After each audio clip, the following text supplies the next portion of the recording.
Hello there, listeners, and welcome to this week's episode of the Better Than Fine podcast. I'm personal trainer, wellness coach, and positive psychology practitioner, Darlene Marshall.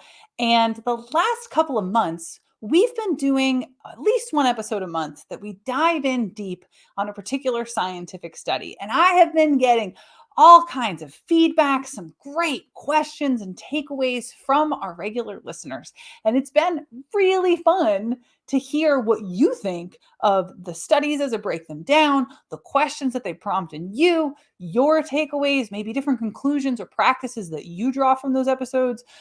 So, reminder, if you have any questions, follow-up suggestions, feedback, you can email me at info@darlene.coach. I definitely want to hear them. And I'm going to be putting together a follow-up episode from all of those different study episodes, the questions, the comments, the things that you took away. So I definitely want to hear them, whether it's about this episode or any of the other study episodes I've done in the last few months. So today, as we are recording this, it is October 10th of 2023, and that is World Mental Health Day. And I used to really roll my eyes at all of the World Mental Health Day stuff that would wander across my desk. It felt like this plastic, fake, happy awareness holiday. And it didn't feel very sincere. It didn't feel very helpful. And it just didn't align for me. But the last 2 years, it's really felt like that conversation has shifted into more meaningful practice, more meaningful ideas around mental health. And the original intention of World Mental Health Day, which is to bring awareness, to bring practice and useful tools out into the world that also serve to reduce stigma. Because in some cultures, admitting that you have a mental health problem, admitting that you have a mental health diagnosis can come with some really negative consequences. So today on my Substack, which is betterthanfine.substack.com, also the Substack for the show, I opened up fully for the first time about my own mental health journey. And I've alerted to it on the show before. I've mentioned struggling with my mental health, but I haven't really talked about it in a full, complete way about what's been going on with me in the course of my adulthood, what that's been like, and what's been effective for me. And it felt like a big risk, a big leap to open up about that. But fortunately, I was encouraged by some friends, some colleagues, that in doing so, what I'd actually be doing instead of just, that fake vulnerability, plastic, wellness woman stuff, is inviting other people to be more open about what they've been going through. Because as a person in the positive psychology space, as a wellness coach, as a podcaster, people might project this idea that oh, she knows all this stuff. She must be great. But in actuality, I've had my own struggles with mental health starting in my as a teenager. And it's still continuing today. And that's okay, because part of what that's done, admitting that I struggle with my mental health, embracing my mental health diagnoses, has allowed me to go off and find useful tools. And oftentimes those tools have then led me to things that have helped myself, my clients, my family, and fulfill that mission to help other people. And I share all that because maybe hearing me admit that I struggle too will help you today on World Mental Health Day. So if you want to read the whole article, you can check it out. It's betterthanfine.substack.com. But this week, this episode of the show, we're going to combine some of these things. So mental health outcomes, and this is a study episode about, wait for it, mental health outcomes. So we're going to do that by looking together at this study. Effectiveness of physical activity interventions for improving depression, anxiety, and distress, an overview of systematic reviews. And this is by Ben Sink and colleagues. It was published in February 16th of 2023, so earlier this year, about 8 months ago. Now, if over the course of this summer, you saw a bit of hullabaloo about mental health and exercise, chances are that this is the article, this is the research that those articles were referencing. And what I wanted to know is if that hullabaloo, there's a lot of hustle and bustle about this idea that, oh, exercise is actually more effective for mental health than these other treatments. I wanted to know if it was true. So I figured we could check out this study together and dive in and learn about it. Was the way the media reported on this study accurate? I also want to lean in with a disclaimer. I am not a doctor or a mental health care provider. I am a wellness coach, a personal trainer, a yogi, a positive psychology practitioner. So while I know a bunch of stuff about stuff, I'm not your care provider. And I am not saying anything negative about life saving medications. And I do believe that for some subsection of the population with mental health conditions, that medication is life saving.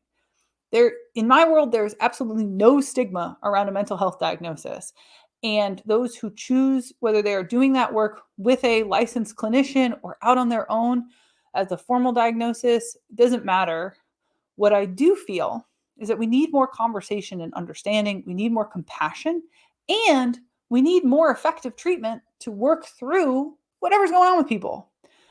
One of the ways that we could be doing that is through physical practice, and that's what this episode is about. But I'm not a doctor. So you talk to your doctor about what's going to work for you, please. Okay, let's dive into this study. This is the first time on this show, in this series about studies, that we're looking at a meta-analysis. So a good meta-analysis is when the researchers pull together all of the available information about a particular topic, and then they set criteria about, okay, what are we going to keep? What are we going to exclude? This is what we're keeping and why. And then they dive in deep. So let's say that we were going to do a meta-analysis about fall leaf color. And so we went out and we got all of the research around leaf color in general. But then we realized, okay, so some of the research is about spring leaf color. That doesn't actually relate to our meta-analysis. Okay, now we got this smaller pool. And then we realized, okay, some of the research in this smaller pool was done with like outdated methods or done in some kind of unethical way, like they were manipulating the trees somehow to change the colors. We don't want those. We want the ones that were done ethically and with current good practice. That's going to leave us with a pool of what is included in our criteria. And the reason I really want to spell it out, that we have these standards and then some things are considered outside of the meta-analysis criteria, is that oftentimes in the wellness space, we see certain kinds of influencers saying, oh, those scientists excluded some evidence. That must be a conspiracy to hide something because, like, I don't know, big pharma or big wellness or whatever doesn't want you to know. But actually, most of the time, it's just well-intentioned scientists saying like, okay, that actually has some like ethical problems or some methodology problems or something wrong with that study, or it's outdated, or they did something that's outside of the criteria, so we're going to exclude it. That's not a bad thing. That's us having a standard of what should be recognized as good and scientifically valid, and then cutting things off when we're outside that line. So this meta-analysis was to examine claims around physical activity and whether or not it could help with depression, anxiety, and what the researchers defined as mental health distress, which is just symptoms and signs that stuff's going on. So they searched 12 total databases looking at collections of research, and they only kept these three criteria: systematic reviews of randomized controlled trials. Don't worry, I'm going to explain what that means in a second. That increased physical activity in adults. So they didn't look at kids, they didn't look at teenagers, they just looked at adults. And the study had to involve increasing physical activity. And they assessed depression, anxiety, and psychological distress. It makes sense that if you're going to look at mental health stuff, that you don't have it be a study about foot pain, right? Okay, so those are the three criteria. Now I want to explain what a randomized controlled trial means. So a randomized controlled trial is considered one of the gold standards in research, and it's used to measure how effective is a drug, another type of treatment, or in psychology, we call it an intervention, right? That's an activity, a thing that you would do to see if it helps with your system. So like gratitude journaling is an intervention. And if you remember the title of this study, effectiveness of physical activity interventions, ... Right? So we're looking specifically at physical activity interventions. So a randomized controlled trial measures how effective those things are. And typically you have two or more groups. The first group is called a control group. And if you're giving something like a drug, they'd give a placebo, right? So a fake drug, something that doesn't have any effect on the body. If you are doing some kind of treatment, they'll give a benign treatment that's shown to not be more effective than placebo. So let's say it was gratitude journaling, you'd get like, I don't know, just writing your thoughts out or writing about your day. Now that we're not going to go down the rabbit hole of whether or not that works in that case. But the other group, so you'd have the control group, and in this case, those people were told like, just don't change your level of physical activity. And then you have the group that gets the intervention. And if you're studying more than one intervention, you might have more than one intervention group. We'd call those conditions. But in this case, we've got two groups, the control and the people who change their physical activity. You randomize everyone in the trial to fall into the different groups. One keeps doing what they're doing. The other one does the intervention. And then you see what's the difference between the control group and the other group. And then we call that effect size, right? How big of a difference is there, if there's any at all? So if you've ever heard the phrase, no effect greater than placebo, it means that there wasn't a difference in the two groups, all right? So in our case, again, going back to the criteria, it's a meta-analysis of systematic reviews of randomized controlled trials. So what's a systematic review?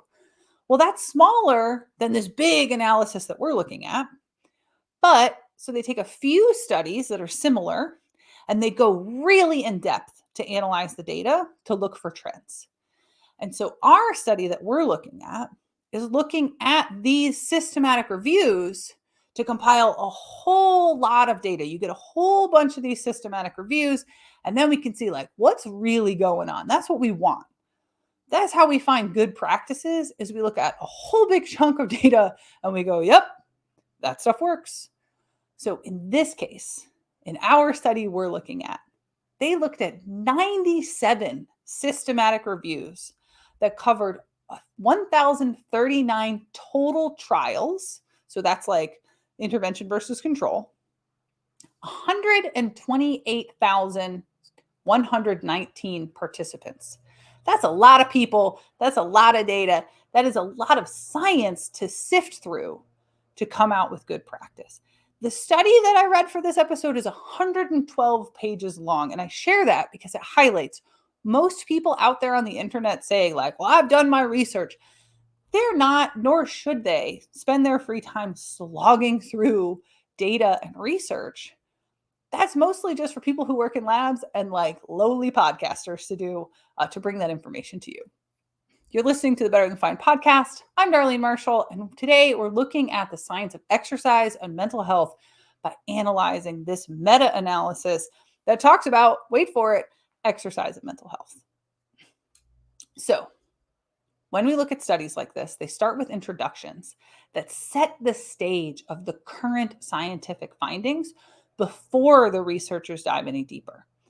This study's introduction mentions specifically that different countries have different protocols for clinical practice guidelines. So that means depending what country you're in, when you go to the therapist and the therapist says, this is what I think you should do, it's going to vary country to country. And in the United States, where I am and where most of our listeners are, clinical practice in psychotherapy, which would be seeing a psychologist, or pharmacotherapy, which would be seeing a psychiatrist, they prescribe medication,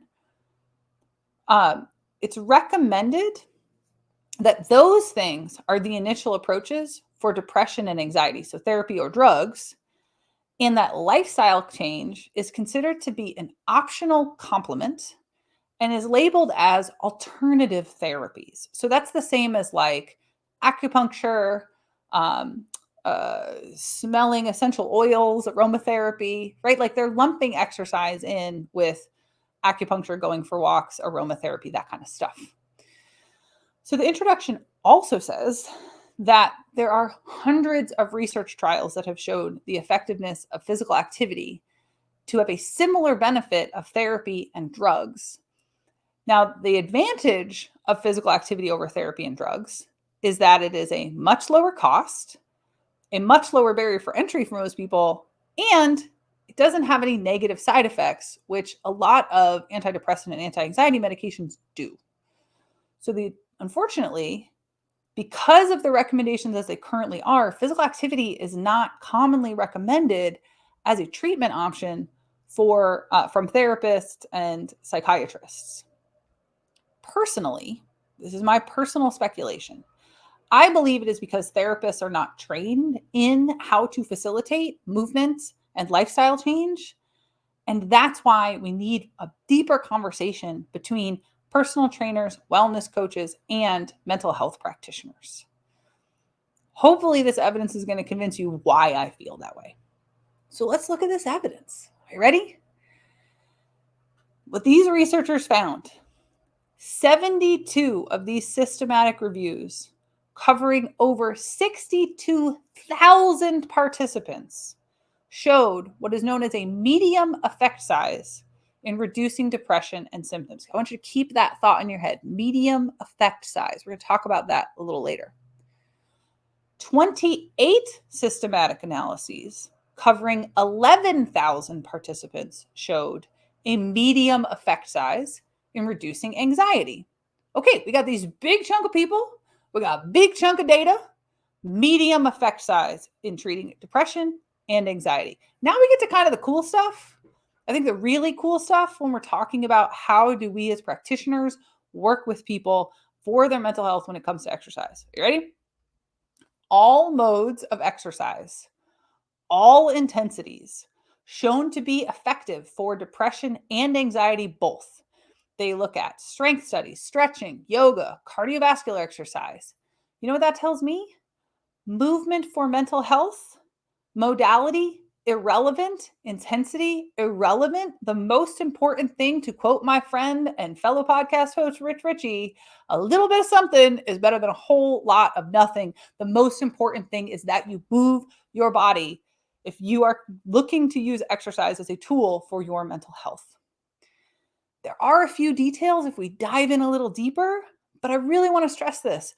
I think so often in fitness and in wellness, we get so lost in the details as practitioners, we throw the baby all the way out with the bathwater. Because we want to nerd out super hard and try to find that like 2% edge with that athlete mentality. And there's nothing wrong with that. But for general population, when 27% of society is not getting the recommended baseline movement, we don't have to worry about details. We have to worry about how we get people motivated and moving. So I'm going to share these details, but I cannot stress this enough. The most important thing is that we get people moving. Okay. So 3 reviews that they analyzed, which was a small amount of people, 232 people, not a lot compared to the scale of this sucker, showed that the people who got between 4 and 5 days a week of activity had better outcomes than people who only did 2 or 3, okay, and better outcomes than the people who did every single day. So 4 or 5 days a week was the sweet spot. And the researchers speculated as to why, but I'm not sure we can actually say why. I think what's more important there is that if our client says the best I can do is 4, we go, great. 4 is fabulous, my friend. Do it and love every second of it. That's going to be good enough. It doesn't have to be every day. It doesn't have to be perfect. We just need something that's going to move the needle. And because they looked at so many studies, they got a lot of data on the effectiveness with all different kinds of chronic conditions. I'm going to distill it down into a delicious essence for you. Are you ready? All of these effects are greater for anyone with any kind of chronic physical health condition. Physical activity benefited across the board more so than it did for general population. And I even hesitate to use the phrase general population when more than half of the citizens of the United States have a chronic physical condition. Doesn't matter what you got, movement's going to help. The researchers also discuss that because the effects of movement on depression and anxiety aren't a single thing, what we'd say in this industry is multifactorial. There are many different modes of effect. So physiological, neurological, psychological, social. It doesn't matter what movement you do because it could be working on any one of those levels. It matters that you're going to do it and that it's going to feel good. They did find this one caveat. Resistance training had a larger effect size on depression. and that moderate and high intensities for resistance training were more effective. So picking up heavier things, going harder, if you're going to go for resistance training, push yourself. Now, their theory is that resistance training specifically, we know, improves serotonin and norepinephrine availability. Those are both neurotransmitters that help to regulate the HPA axis, essentially the balance of your hormones in your brain and your body. And that resistance training helps to reduce inflammation in the body. But low weight, low intensity, high rep doesn't actually do those things. You need to pick up really heavy stuff in order to challenge your muscles and your nervous system. So that is what makes resistance training more effective for depression than some other modalities. I'm going to qualify it because there are some modalities that are more effective for depression as well in a similar way. They also cover that yoga has a large effect on anxiety than other modalities, but they didn't speculate as to why. And I can't say. You're listening to the Better Than Fine podcast. I'm your host, Darlene Marshall. We're talking about exercise and mental health, and we're looking at this study, effectiveness of physical activity interventions for improving depression, anxiety, and distress, an overview of systematic reviews. So I said in the intro, one of the reasons I really wanted to look at this study in particular is because there were headlines earlier this year, a whole dearth of them, that essentially said something like this. And this is a quote from a headline, but I'm not going to tell you from where. Exercise 1.5 times more effective than medication for depression and anxiety. So I saw that and lots of similar headlines over the summer. Now, lots of popular media want to write a headline that pops, right? They're going to say things that get people to click, to scroll, to spend their attention economy in that website, on that page, so that they can sell memberships and ads. That's their business model. But nowhere in this study does the researcher claim that it's more effective than meds, that physical activity is more effective than meds. Nowhere in this study does the researcher claim that the effect size of physical activity even has a specific number. So how could any journalist make the claim that exercise is 1.5 times more effective than medication for depression or anxiety? But do you remember that thing where I said medium effect size earlier? Let me read it back to you. They looked at 72 analyses covering 62,000 participants that showed a medium effect size in reducing depression and symptoms, and 28 analyses covering 11,000 participants that showed a medium effect size in reducing anxiety. So what's this idea of medium effect size? I don't want to bore you too hard by showing off how much of a statistics nerd I can be, because I'm not actually even that good at it. But what I can tell you is that there is a number that is assigned in statistical analyses that says how much more in one intervention benefited than like something else than placebo or control. Remember that placebo and control group, right? So you've got the control state, you've got the intervention state, and then they assign a number for that difference.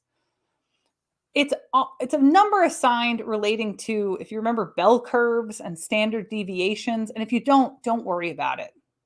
But that's what the number is relating to. And medium effect size is when that effect, the difference between the control and the intervention, is more than a 0.5, but less than a 0.8, because over 0.8 is considered a large effect size. And that's like a really big deal. If you find something with a large effect size, like you're a rock star, you've just made the world better.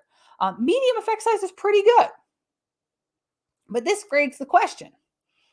If it's more than a 0.5, less than an 8, it's a medium effect size. Like, that's pretty good.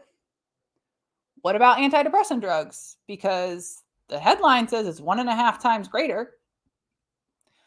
So antidepressant drugs are rated in their effectiveness by how well they help manage someone's symptoms.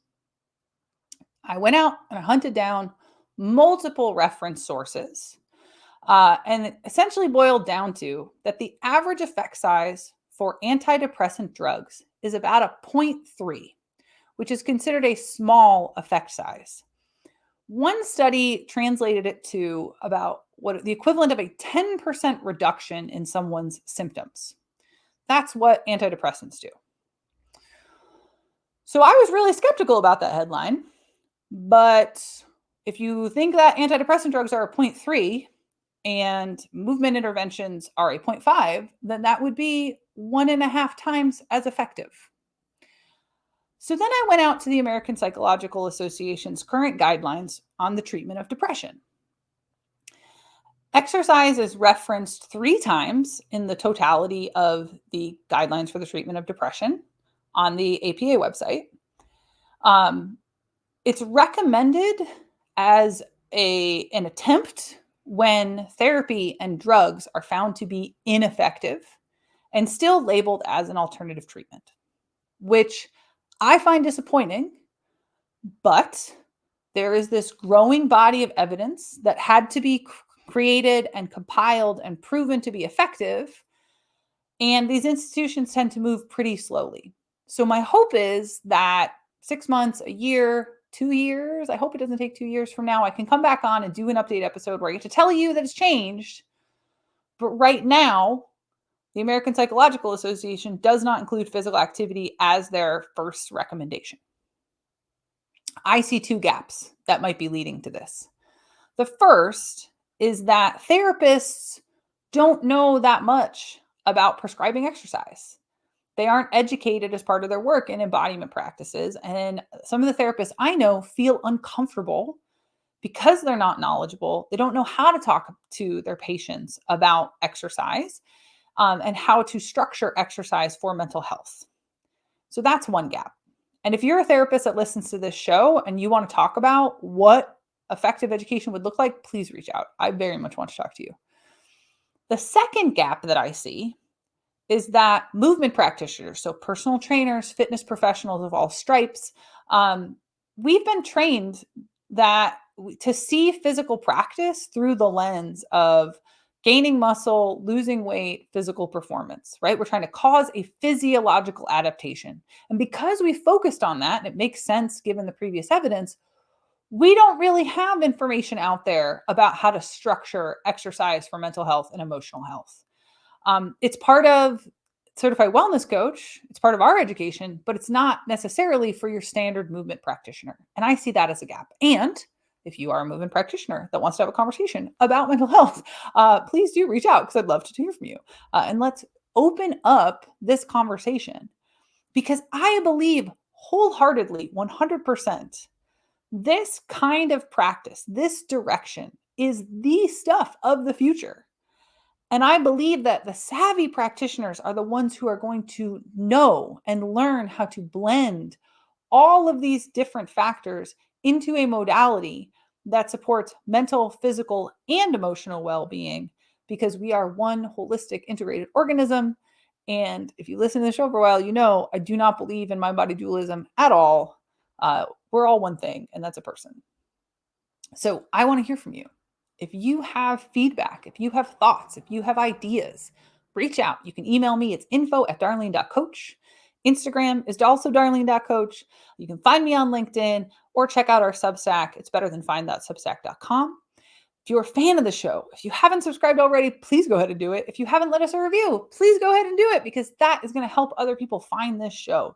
If you also get something out of this, if this has benefited your wellness and well-being in some way, please do share it.